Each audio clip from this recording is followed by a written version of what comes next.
ఆది సంభూతుడా, అల్ఫా ఒమేగావాడా, నిత్యుడగువాడా, నిర్వాధికారి, శాస్త్ర సమాధానకర్త, ఇక పవిత్ర సమయంలో మేమందరం కూడా నీ మాట వినాలని, నీ మాట ద్వారా మా జీవితాలు చిత్తార్థం కావాలని ఆనాడు మరి వాగ్దానం ఇచ్చావు. శ్రద్ధగా నా మాట వినండి, మీ జీవితంలో ఎన్నో అద్భుతాలు సూచక్రియలు జరగబడతాయి, మీ జీవితం స్థిరమైన బండమే కట్టబడుతుందని చెప్పావు. నమ్మిన ప్రతి ఒక్కరు కూడా నీ మాట విన్నారు, నీ మాటానుసారంగా జీవించారు, వారి లోకంలో గొప్పవారిగా మారిపోయారు. ఎవరైతే నీ మాటను శ్రద్ధగా ఆలకించలేదు, నీ మాటను ఎవరైతే నమ్మలేదు, నీ మాటను ఎవరైతే మరి ప్రేమించలేదు, వారందరూ కూడా ఈ లోకంలో వ్యర్థులైపోయారు ప్రభా.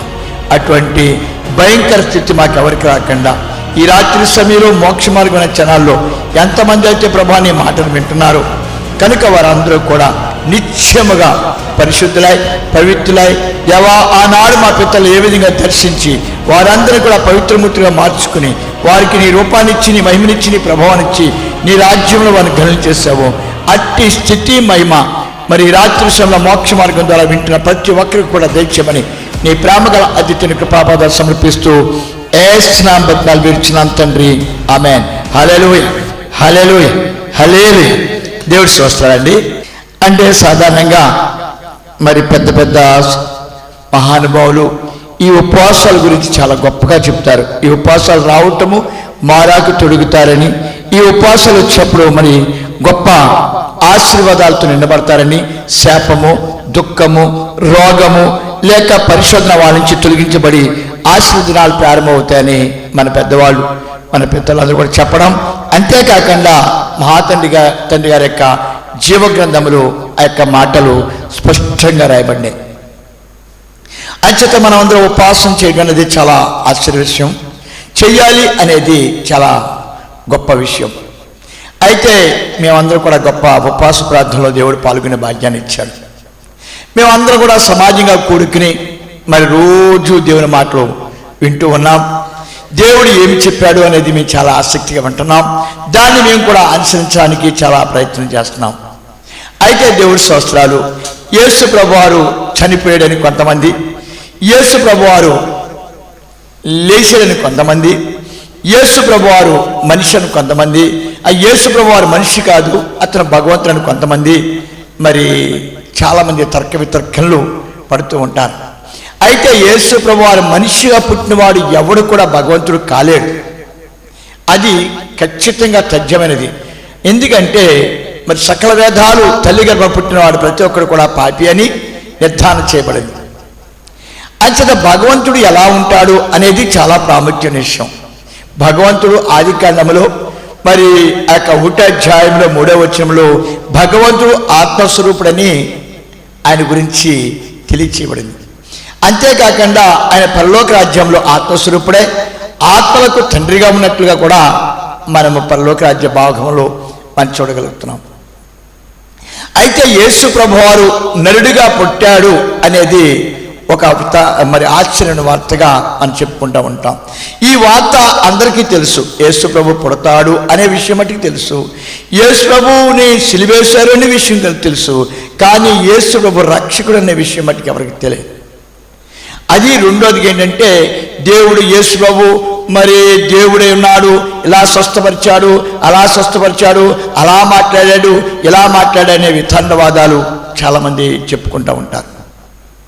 అయితే యేసు ప్రభు వారు పుట్టింది ఎందుకు అని చూసినప్పుడు ఆయన మానవాళి పాపాన్ని పవిత్రపరచడానికి, ఆయన పిల్లలకు రక్షణ మార్గాన్ని చూపించడానికి ఆయన నరుడిగా పుట్టి శిలువమరణం పొంది ఆయన రక్తాన్ని ప్రోక్షం చేసి ఆ యొక్క రక్తం ద్వారా పాపానికి సమాధానపరుచుకుని తిరిగి తండ్రి పిల్లల దగ్గరికి, పిల్లలు తండ్రి దగ్గరికి సమాధాన పడినట్లుగా మనం వాక్యాన్ని చూడగలుగుతున్నాం.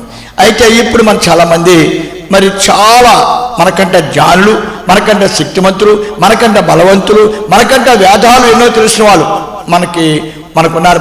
మన ఇజ్రాయిల్ అండ్ ఇస్మాయిల్ ఉన్నారు. వాళ్ళందరూ కూడా యెహోవాను ఆరాధిస్తూ ఉంటారు.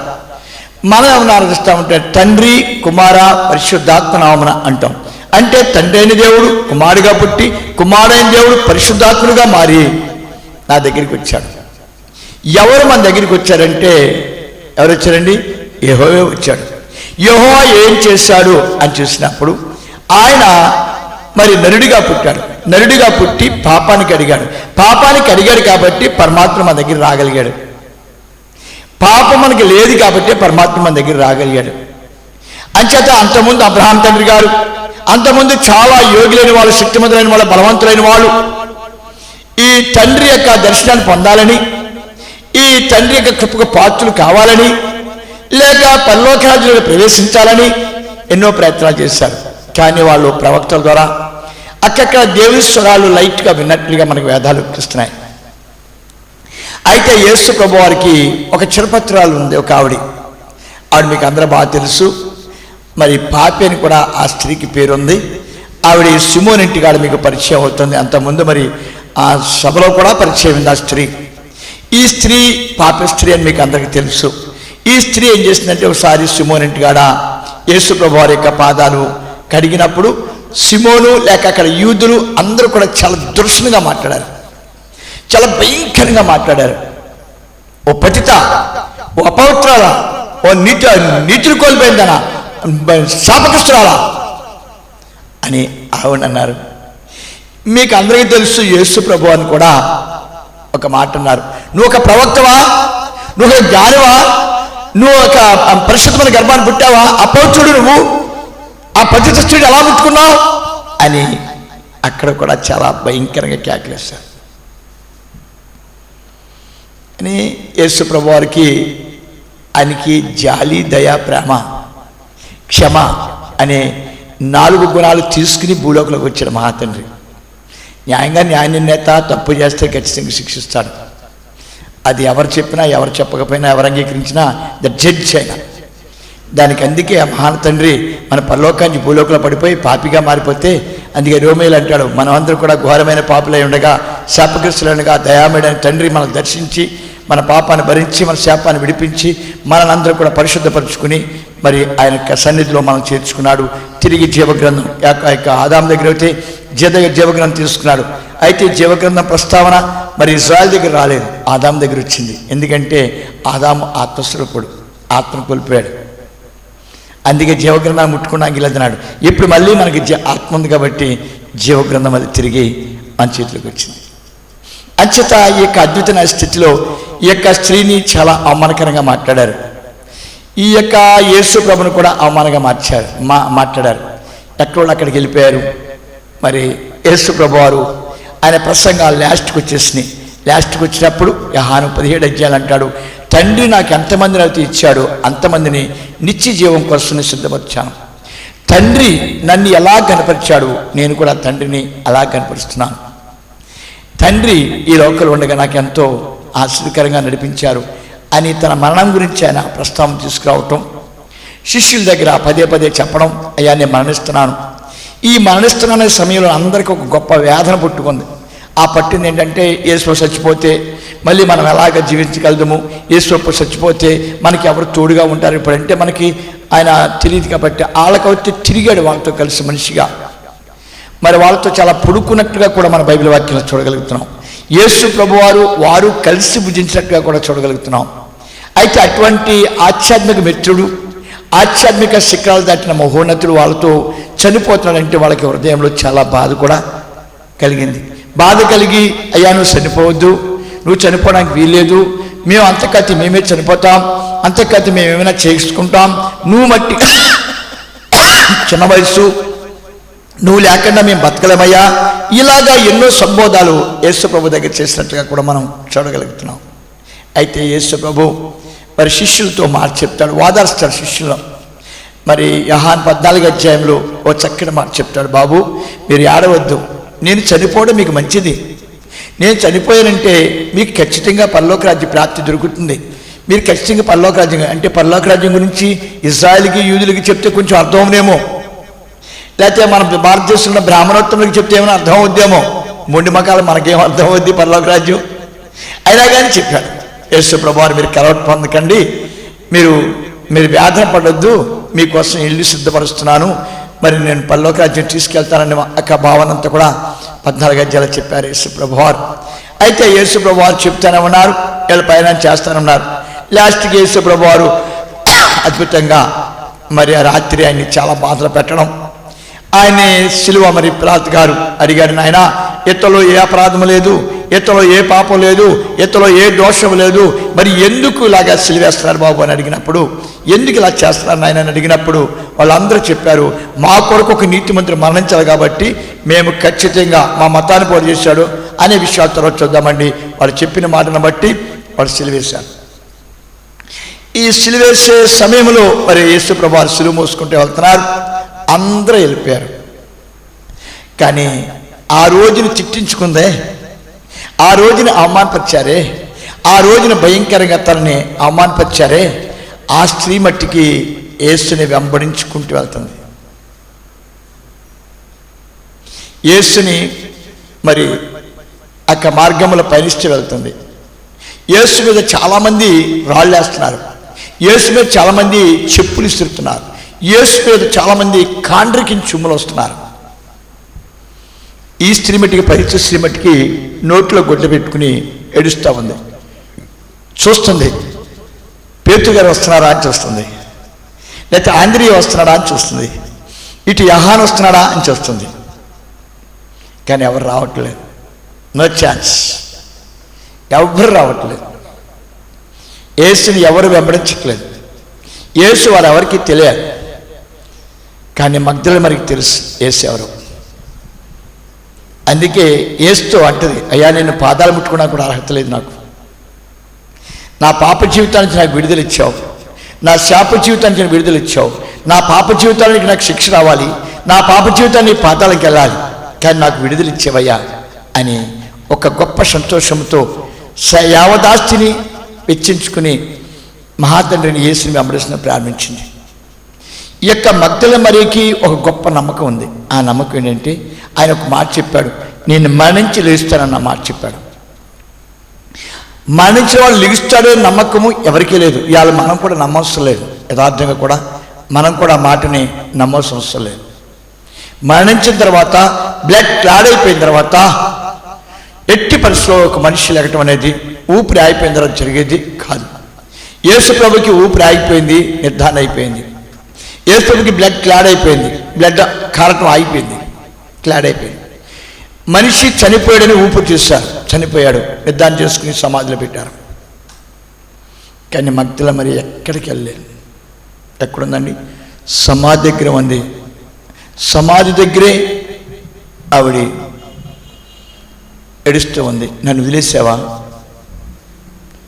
నా దగ్గరికి రావా, ఈ పాపలోకలు నీ ఒంటరిగా ఎలా జీవించగలను, ఈ శాపలోకలు నీ ఎలా ఒంటరిగా జీవించగలను, నన్ను ఇలా వదిలేస్తే నేనేమవుతాను, నాకు అంతకుముందు నువ్వు తెలియదు అనుకో నేను పాపికైనా జీవించాను, అంతకుముందు నాకు తెలియదు అనుకో నీ శాపగ్రస్తులను జీవించాను, అదే సత్యం అనుకున్నా, పాపమే సత్యం అనుకున్నా, ఆ యొక్క లోకమే సత్యం అనుకున్నా, లోక మార్గమే సత్యం అనుకున్నా, ఇప్పుడైతే నేను యథార్థాన్ని తెలుసుకున్నాను, అయ్యా నేను నీతిమంతుడిగా మారాలని చాలా ప్రయాసపడుతున్నాను, నాయనా నన్ను వదిలేసావా, నన్ను వదిలేసి వెళ్ళిపోయావా అని బిగ్గరగా కేకలేయట్లేదు, సమాధికి దగ్గరగా ఉండి ఏడుస్తూ ఉంది. ఆ టైంలో మన తండ్రి గారు మీరు అందరూ చనిపోయారని చెప్తారు. నేను చాలా ఆశ్చర్యపోతాను, నేను చెప్తాంటే చాలా ఆశ్చర్యపోతాను, చాలా చోట్ల నేను చూస్తూ ఉంటాను. యేసయ్య గారు ఒక అద్భుత విషయం చేశారు. చూద్దాం, యోహాను 20:15 వచ్చింది చూద్దాం బేట. యేసు అమ్మా ఎందుకు ఏడ్చుచున్నావు? ఎంత ఆశ్చర్యం అండి, ఎంత గొప్ప దేవునండి. ఇది కేవలము మన తండ్రికి తప్ప ఎవరికి లేదండి హక్కు. అందుకే అనేక మంది దేవుళ్ళని చెప్పుకునే వాళ్ళకి లేదు. మన తండ్రి చనిపోయాడు, 2 సార్లు 3 సార్లు ఏడుస్తాం, తర్వాత ఆ తండ్రి ఇంక మనకు కనపడ్డం. ఒకవేళ కట్టుకున్న భర్త పోవచ్చు, కానీ ఆయన కూడా ఎన్నో చెప్పుండొచ్చు, అమ్మాయి నీకు చాలా గొప్పగా నేను సవాసు ఉంటాను, నీ జీవితకాలం అంతా నేను సవాసు ఉంటాను అమ్మా, నీకేం పర్వాలేదు, నీకు భర్తగా ఉన్నాను కాబట్టి అన్ని విషయాలను ఆదరిస్తానమ్మా అని భర్త కూడా చెప్పవచ్చు. గవిక్కిని యాక్సిడెంట్ అయిపోవచ్చు, చనిపోయాడు, ఏడుస్తుంది. వస్తాడంటారు భర్త.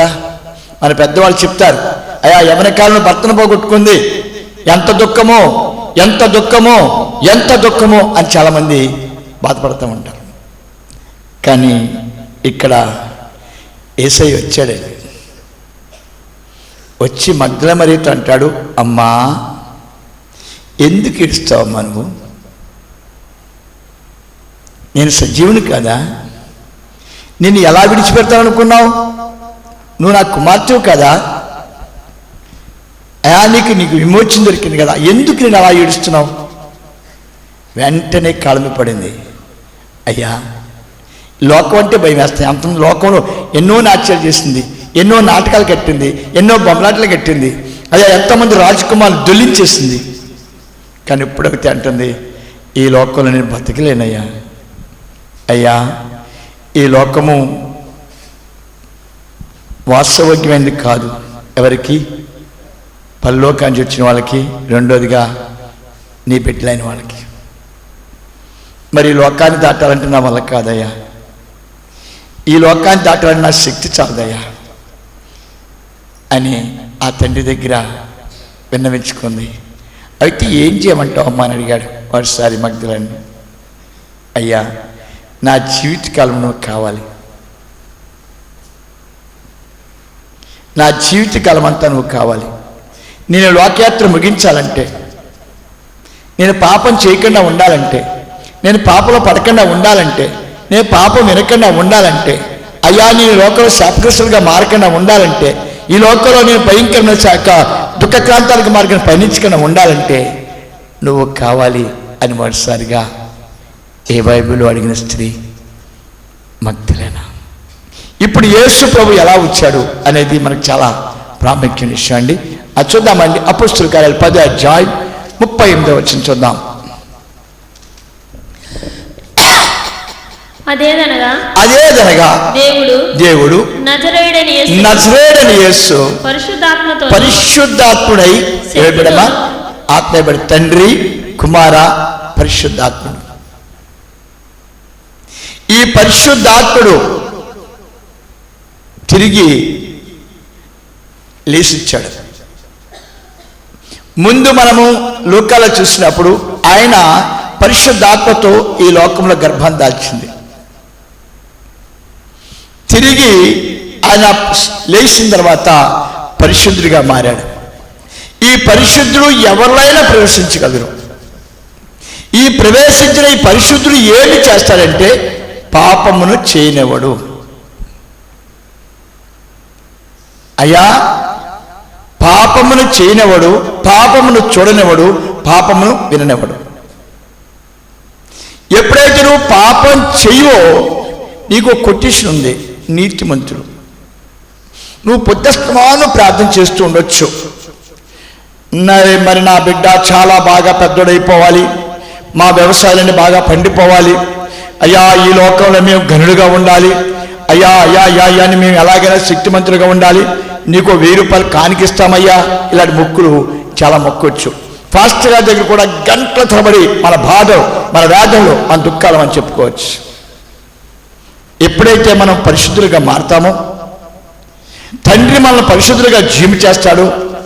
కీర్తన గ్రంథం 112వ అధ్యాయం చూద్దాం. యెహోవాను స్తుతించుడి, యెహోవాయందు భయభక్తులు గలవారు ఆయన ఆజ్ఞలను బట్టి అధికముగా ఆనందించువారు ధన్యులు. వాని సంతతి వారు భూమి మీద బలవంతులగుదురు. యథార్థవంతులు వంశపు వారు దీవించబడుదురు. కలిమియు సంపదయు వాని ఇంట ఉండును. వాని నీతి నిత్యము. ఎవడైపోయాడు? నీతిమంతుడు. నీతిమంతుడు ఎక్కడైతే ఉన్నాడో అక్కడ ఆశీర్వాదం ఉంటుందండి. మనిషిగా పుట్టిన వాడు ఎవడు కూడా నీతిమంతుడుగా ఉండలేడు. ధర్మశాస్త్ర బోధక ప్రకారం అయితే ఉండలేరు. అంచేత వాళ్ళు అనేకసార్లు రాజ్యాలు పోగొట్టున్నారు, అనేకసార్లు వారి జీవితంలో దుఃఖమయంగా మారిపోయారు. కానీ పరిశుద్ధాత్మ తండ్రి ఎవరిలో అయితే ప్రవేశింపు నీ పాపం లేదు కాబట్టి, నువ్వు శాపగ్రస్తుడు కాదు కాబట్టి, నీ పాపం అడ్డం రావట్లేదు కాబట్టి ఆటోమేటిక్గా పరిశుద్ధుడు నీలోకి రావడానికి అవకాశం ఉంది. అందుకు పరిశుద్ధాత్మ నీలోకి వచ్చిన తర్వాత నువ్వు పాపం చెయ్యవు, పాపం చూడవు, నిత్యము నువ్వు ఆశించబడుతూ ఉంటావు, నిత్యము నువ్వు కనిపించబడుతూ ఉంటావు, నిత్యము నువ్వు సంతోషించబడుతూ ఉంటావు. దేని వల్ల నీకు దుఃఖం వస్తుందంటే పాపం వల్ల దుఃఖం వస్తుంది. అంచేత కయను పాపం చేసేటప్పటికి ఈజీ చేశాడు. అందుకే యేసు ప్రభు అంటే నేను పాపం వాంఛించింది కదా, నిన్ను పాపం ప్రేమించింది కదా అని మహానుభావులు మహాతండ్రి గారు అంటారు. అది తెలియకనే పాపం చేశాడు, వారి జీవితాన్ని పతనం చేస్తున్నాడు. అంటే దేవుడు ఎందుకు మనమే జాలి కలుగున్నాడు, ఎందుకు దయామేడ మనమే ప్రేమ కలుగున్నాడు, ఎందుకు దేవుడు మన మీద ఆశ కలుగున్నాడు అని మనం కనుక గమనిస్తే యోహాను 1:5 చూద్దామంటే 12వ వచనం. తన్ను ఎందరూ అంగీకరించిరో వారందరికీ అనగా తన నామమందు విశ్వాసముంచిన వారికి మన ఎవరి పిల్లవండి అండి, దేవుని పిల్లవండి. పరలోక రాజ్యం నిత్యానందంగా ఉండేవాళ్ళం, పరలోక రాజ్యం సంతోషంగా ఉండేవాళ్ళం, పరలోక రాజ్యంలో ఎప్పుడు కూడా మరి ఆనందభరితమైన జీవితాన్ని జీవిస్తూ ఉండేవాళ్ళం, తండ్రితో కలిసి ఉండేవాళ్ళం. దురదృష్టం కలిగితే పరలోకాన్ని భూలోకంలో పడిపోయాం. మనలో ఏముందండి? దేవుడి ఆత్మ, దేవుని పిల్లలు ఆత్మ. ఆత్మ శరీరానికి వచ్చేసింది. శరీరానికి ఎప్పుడైతే వచ్చేసిందో పాపలో పడిపోయింది. పాపలో ఎప్పుడైతే పడిపోయిందో దేవునికి సంపూర్ణంగా దూరం అయిపోయింది. ఆశీర్వాదం అనేది ఇక లేకుండా పోయింది, దుఃఖమే మిగిలిపోయింది. రోగం, అయా భయంకరమైన శాపం, అయా భయంకర దరిద్రం ఇవన్నీ కూడా చుట్టుముట్టేస్తున్నాయి. జాలిగల తండ్రి ఎప్పుడైతే దగ్గరికి వచ్చాడో పాపం కడగబడి, శాపం కడగబడి, మగ్దల మరియ ఎవరు కొన్న గొప్ప కోరుకోరింది. ఈ లోకంలో నేను అయా పరిశుద్ధాలుగా జీవించాలంటే, ఈ లోకంలో నీతిమంతురాలుగా ఉండాలంటే, ఈ లోకంలో యథార్థపరాలుగా ఉండాలంటే నువ్వు నాకు కావాలని అడిగింది.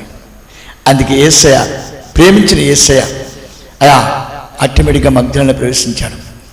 ఇవాళ నువ్వు క్రైస్తవై తాగుబోతుగా, క్రైస్తవై చాలా భయంకర చీకటి జీవితంలో, క్రైస్తవై చాలా రోగాలతో, క్రైస్తవై ఎన్నో వ్యాధులతో నువ్వు కట్టుబడుతూ ఉన్నావు.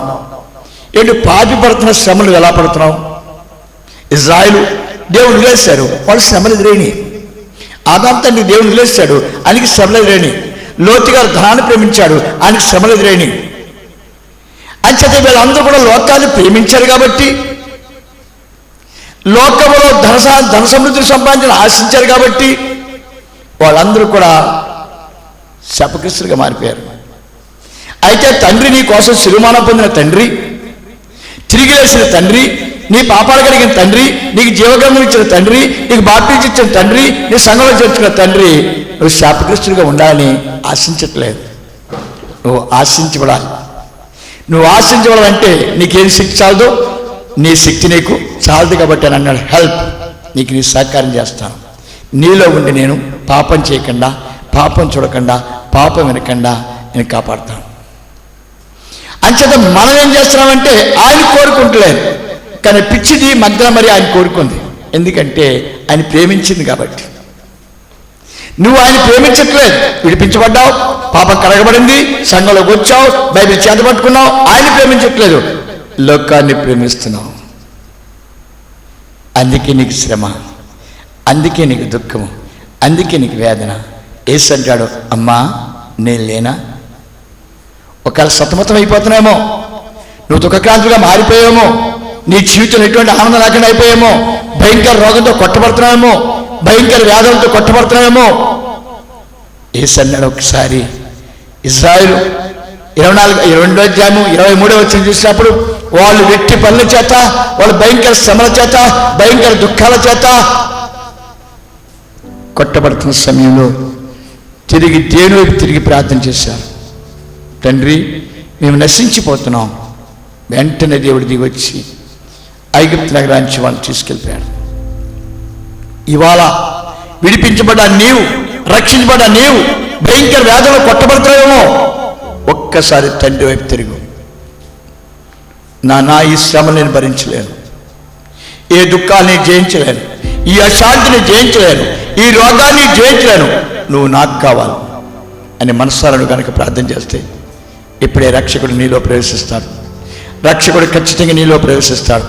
అయ్యా పతితైన మగ్దల వారే ప్రవేశించిన రక్షకుడు, ఆనాడు పేతురులో ప్రవేశించిన రక్షకుడు, ఆ వాళ్ళ 3000 మంది, ఆ వాళ్ళ అనేక మందిలో ప్రవేశించిన రక్షకుడు ఇవాళ నీలో ప్రవేశించడానికి ఏబుల్ రెడీగా ఉన్నాడు. ప్రార్థన చేసుకుందామండి.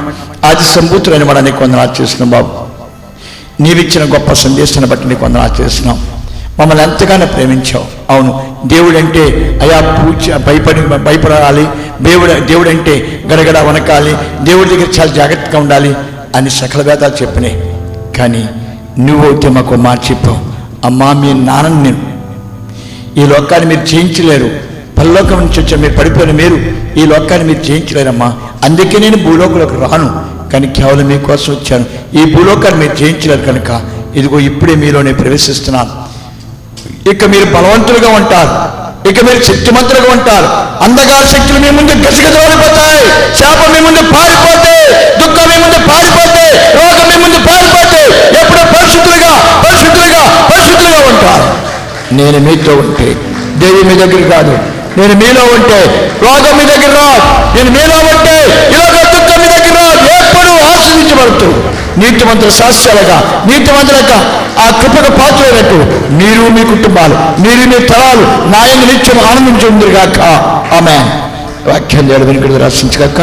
యెహోవాకు స్తుతులు. ఆమేన్.